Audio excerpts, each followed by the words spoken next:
The Sid Meier Civilization series has had around 155 unique leaders make an appearance throughout the 7 mainline plural games.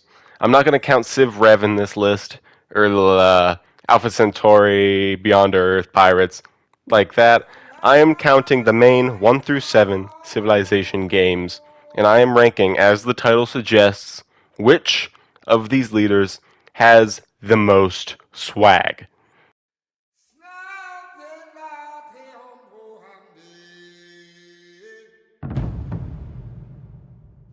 Swag has many definitions and is used in many different ways. Stuff we all get, so we are gay, stuff like that.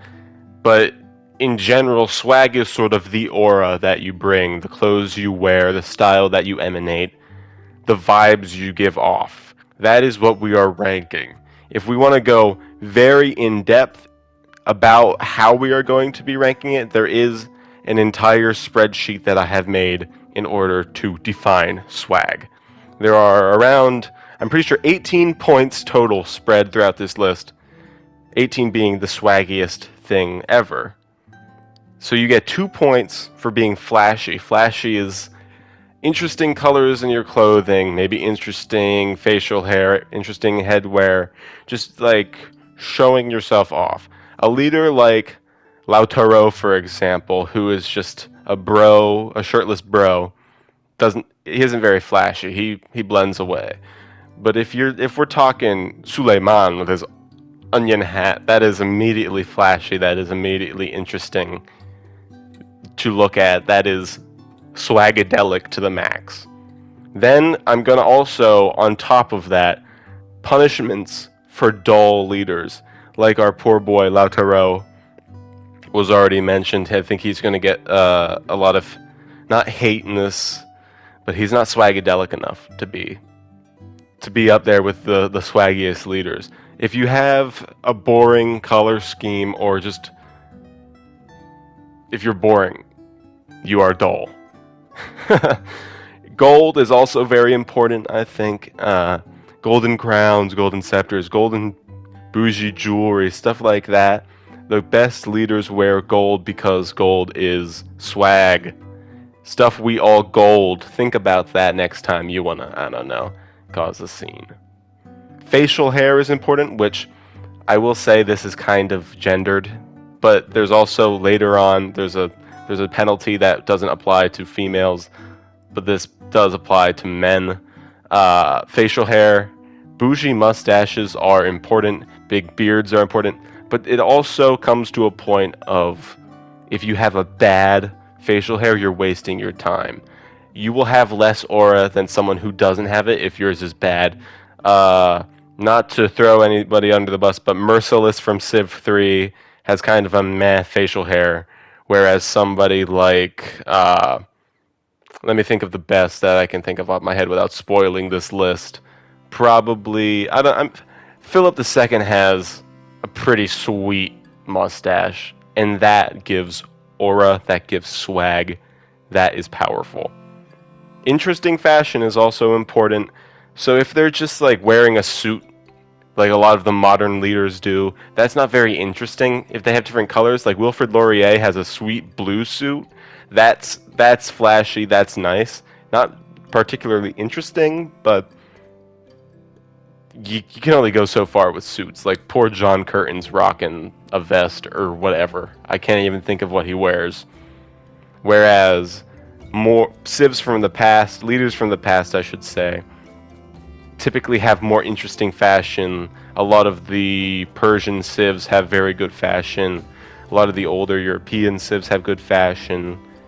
Interesting fashion is very important when determining swag in a historical video game. Charm is important. This is difficult to measure because in the more recent games, the leaders have moved more. And if they are a leader who was only in Civ 5, that is a punishment, because personally, the leaders in Civ 5 are the least charming and empty. I mean, besides Civ 2. I think Civ 2 probably has the least charm, but Civ 5 is we don't have to get into it. This is a swag list, not a Civ 5 rant video. Alright? You're here for swag. Charm is important. A leader might not necessarily have swag on their body wearing it, but they could have swag in the way they speak, in the actions they do. There is more to swag than what we get, stuff we all get. If they are shirtless, they will have a penalty because you have the opportunity to get swagged up and yet you don't take it. Make that make sense. You could be wearing straight fire and yet you choose to show off your nation and your culture by being shirtless. Okay, you do you, boo. Headwear is also very important. A beautiful crown, a sweet turban. You know, to show that you are better than somebody else, you need to wear a cool hat. It's really that simple. It is really that simple. And finally, because this is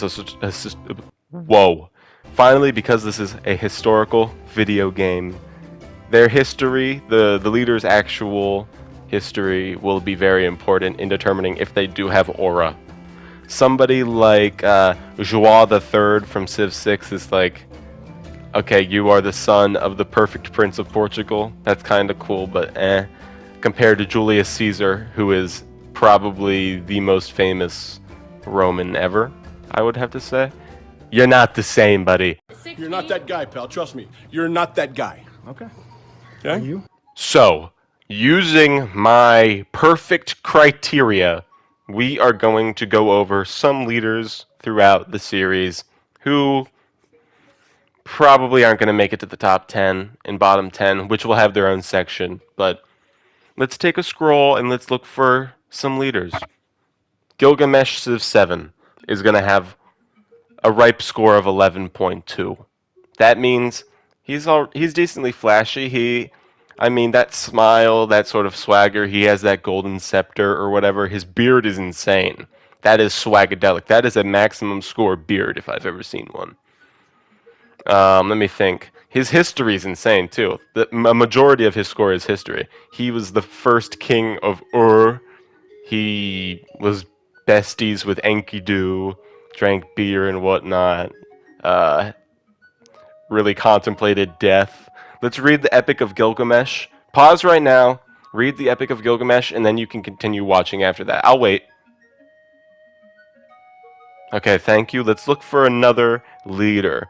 Teddy Roosevelt is a hard one because his bull moose form is bougie and swagadelic.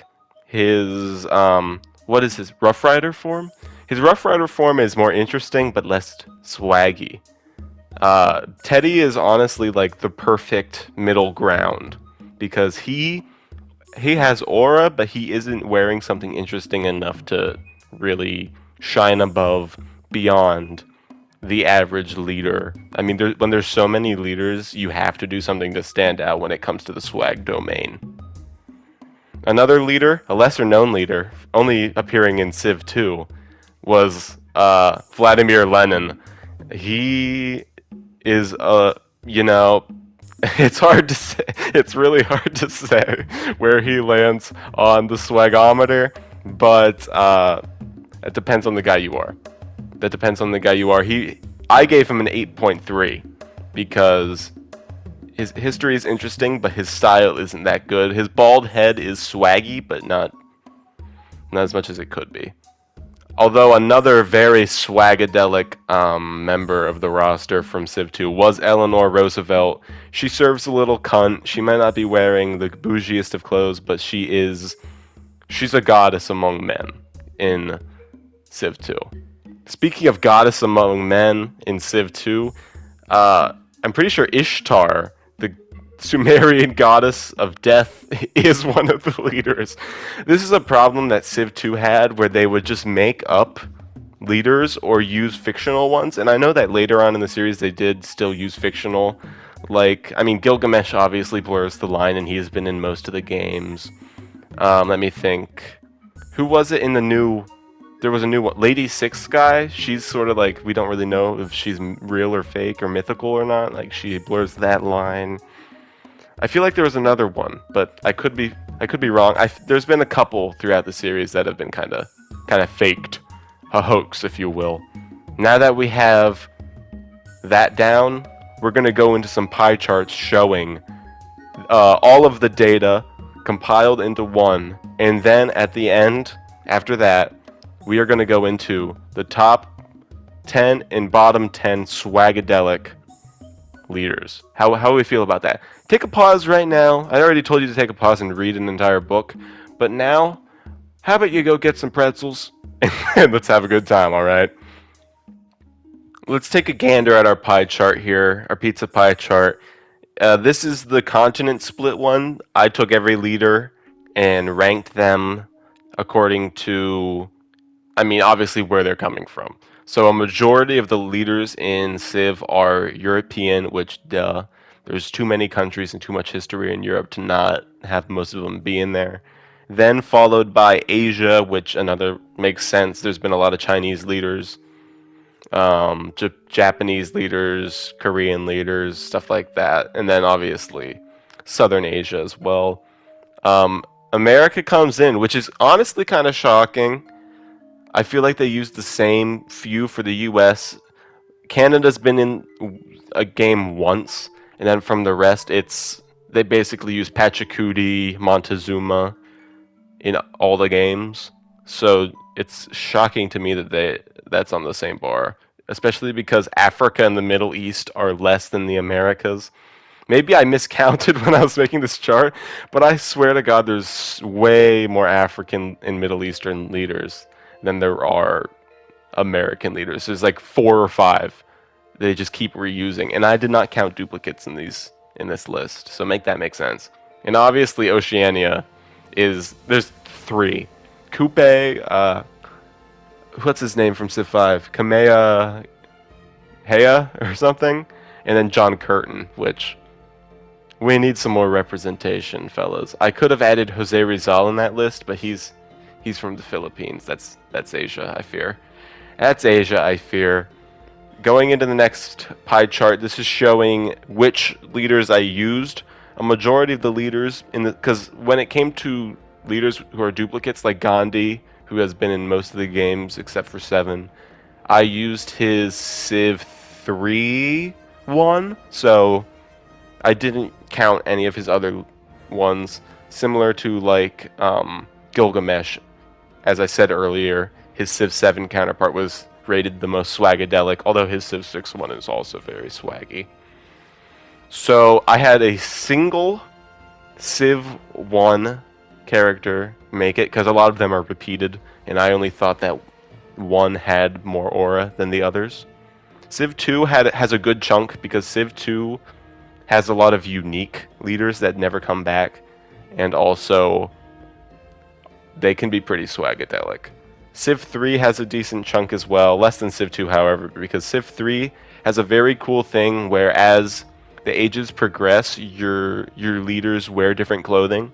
So if you have like, what's his name? Hannibal Barca, and you take him to the industrial ages, he's wearing like a bowler cap and he has mutton chops. Like, that's pretty baller. Like, I have to be able to include some Civ 3 in there, because Civ 3, it might not be the best, but man, is it charming. Civ 4, however, is the best. Although I didn't choose many Civ 4 leaders, because just in all honesty, a lot of them are kind of not as good looking as the others, which sounds weird because it's a video game, but who cares? I think Civ 6 has the monopoly on this chart. I'm not even going to talk about Civ 5, just because I think a lot of the direction is boring. Fight me. Civ 6 is the majority of the chart because I think the cartoony visuals really do allow them to make the leaders look more flashy. I'll go back to Civ 5. They're way too human and realistic. I think it's hard to measure swag based on that. There is some Civ 5 in the list. I'm pretty sure top and bottom have some Civ 5ers, but Civ 6 has some swagadelic leaders. And we're about to get in to the bottom 10. Well, throughout the series, I mean, not in just Civ 6.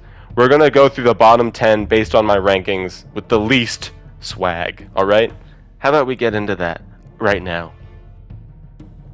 Starting off at, unfortunately, the least swaggy civilization leader, Indira Gandhi. I didn't really know what to do with this. I don't know who she is. She's an Indian stateswoman, I believe. She's just wearing a suit. Because it's Civ 2, you don't get any measure of any charm or anything.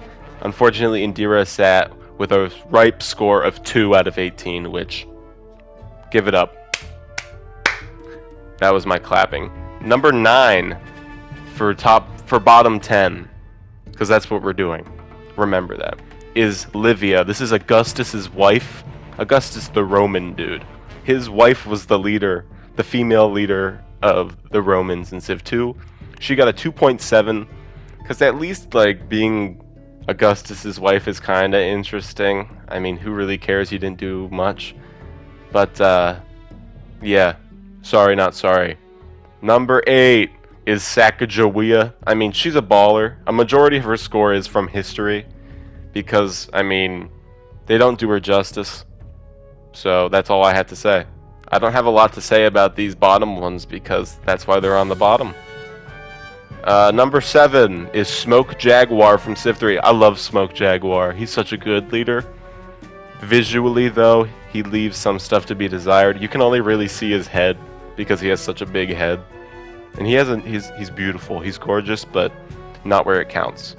Not where it counts. Number 6, Pound Maker from Civ 6. I think he's just... I don't really know about the Kree, and it's interesting that he's wearing more like European attire, I guess, because typically Civ will just give Native American leaders, like, make them look like they came right out of the TP. But it's cool that Pound Maker is wearing something that would probably be worn by the last vestiges of Native America, which is interesting, you know? Number 5, Lautaro, the shirtless wonder. He's literally just a twink. He's not wearing any... At least I had some stuff to say about Pound Maker, even though he's 0.1% lower. It leaves some stuff to be desired, Lautaro. You could have had swords for hands. Isn't that his thing? He was a guy with swords for hands. Not in the game, so it doesn't matter. Number 4. I love this leader, Merciless from Civ 3, the Hittites. Oh! I like him, but he doesn't have bougie. He has the same face every time, which obviously, but they don't really do anything interesting with his style. But sorry, I'm sending a text message to Gage Van Kuren, the bald goat. But yeah, he leaves some stuff to be desired, and when brought up, he doesn't have any hats, he doesn't have anything bougie. Merciless, I love ya. You gotta go to number 4, bottom 4. Next is Shakala, who is not even a real person. I don't even know. Wait a minute. Oh, never mind. Watch out. She isn't real. I was thinking about something else. They basically just gender swapped Shaka because they needed to in Civ 2. But I have nothing to say because A, it's not a real person. B, Shaka's aura is what makes him so much higher. Shakala, I don't know how to give you aura when you're not real. Number 2, Coupe the Navigator. Coupe the Navigator, he has so much charm and aura, which is why he's higher up, but he's not wearing anything interesting. His tattoos are bougie. He's got, like I said, he has aura, but he doesn't have swag, which are necessary to be powerful. And then, top 1. I should have done this in reverse. It would be way more interesting to see who the worst is. But it's too late now because I've already done all this, so let's just talk about it. Top 10 up, Gajah Mada from Civ 5, the Indonesian, I think. He's kind of bougie. He's just a shirtless, chubby dude. But he has that like golden belt, which is kind of cool. It has a lion's head on it, which is swagadelic. This is already 20 minutes long, and I haven't even gotten to the characters I actually like, the leaders I actually like. So let's wrap it up with the bottom 10, and let's move up to the top 10 swagadelic leaders. All right, how about we do that?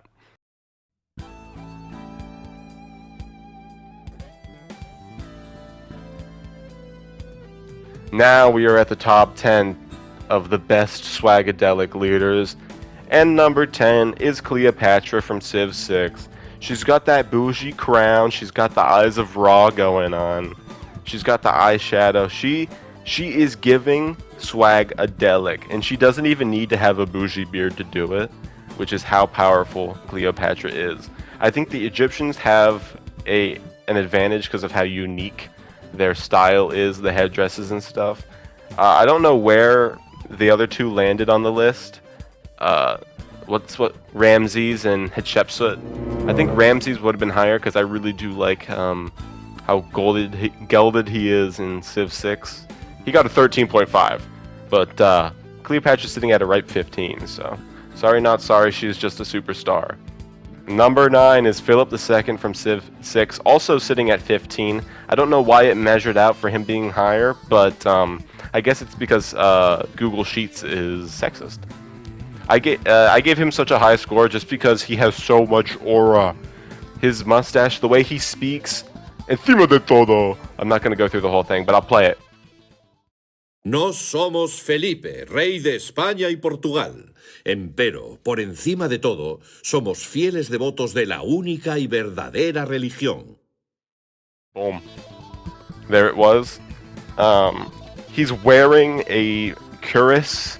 He has the rapier that he swings around. He has his sweet mustache, his little goatee. He is a baller.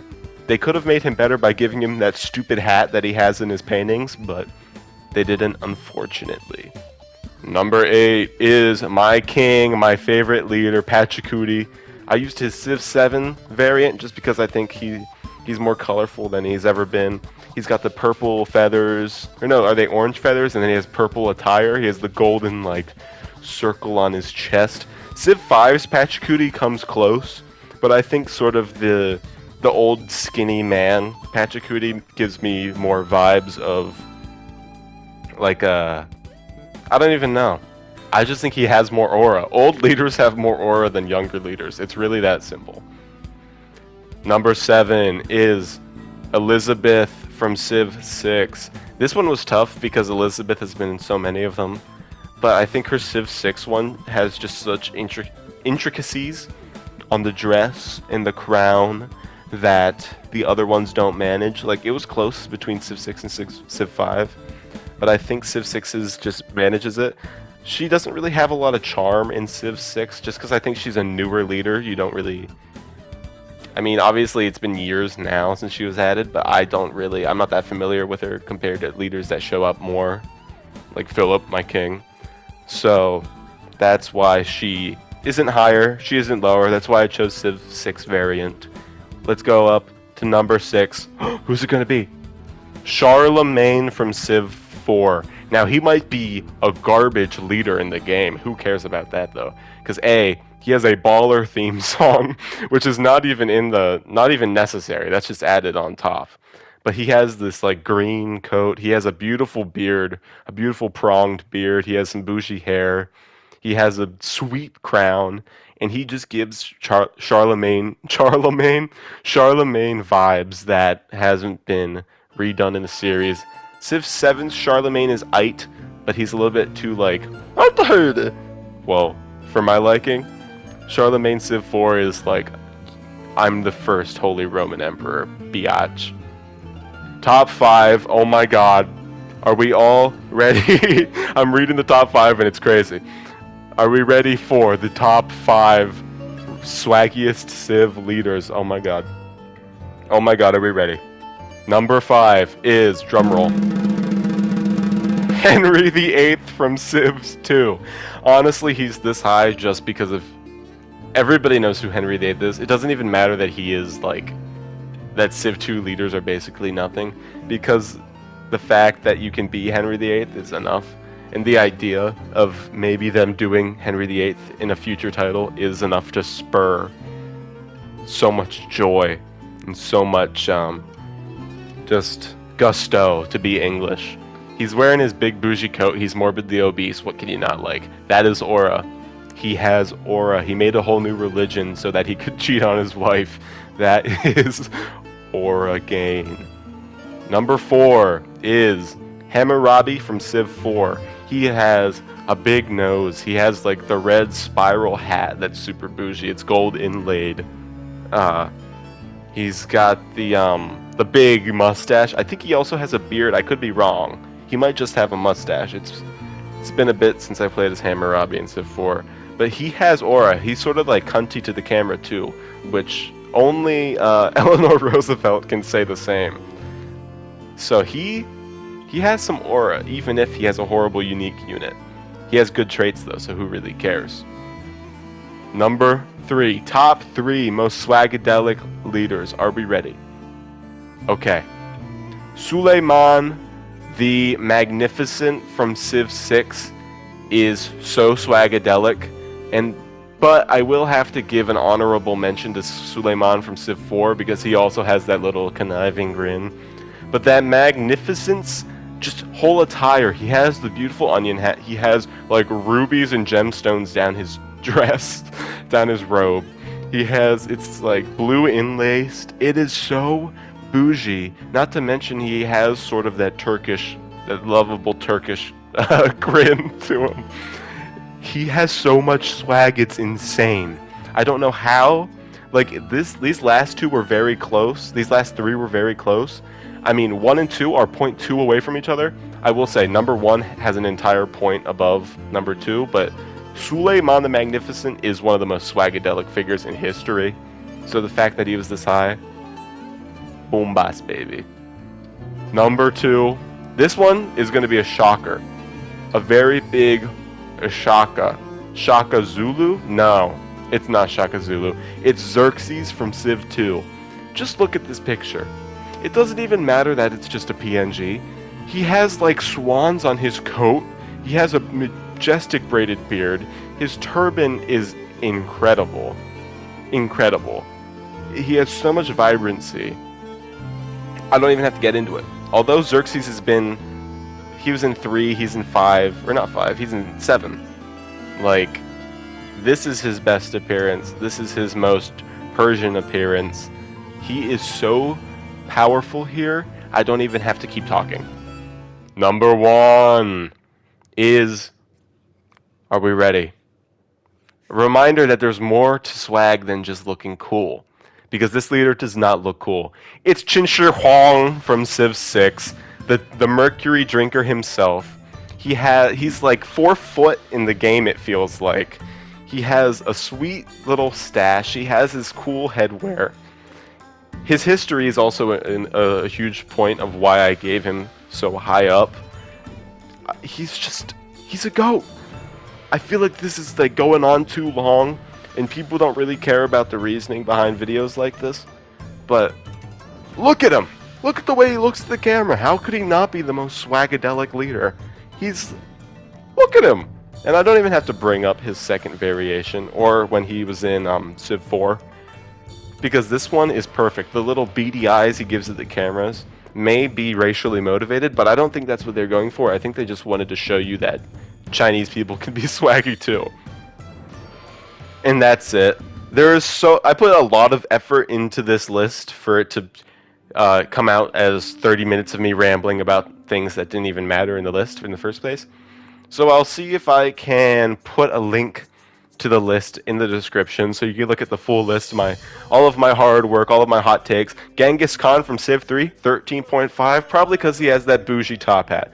Julius Caesar from Civ 1 gets a 12.5, probably because he has so much aura and they've never topped it since. More to be read, more to be learned. Napoleon Civ 4, honorable mention to bring up.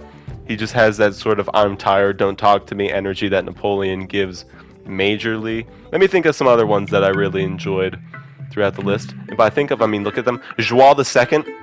Let's stop. Just stop.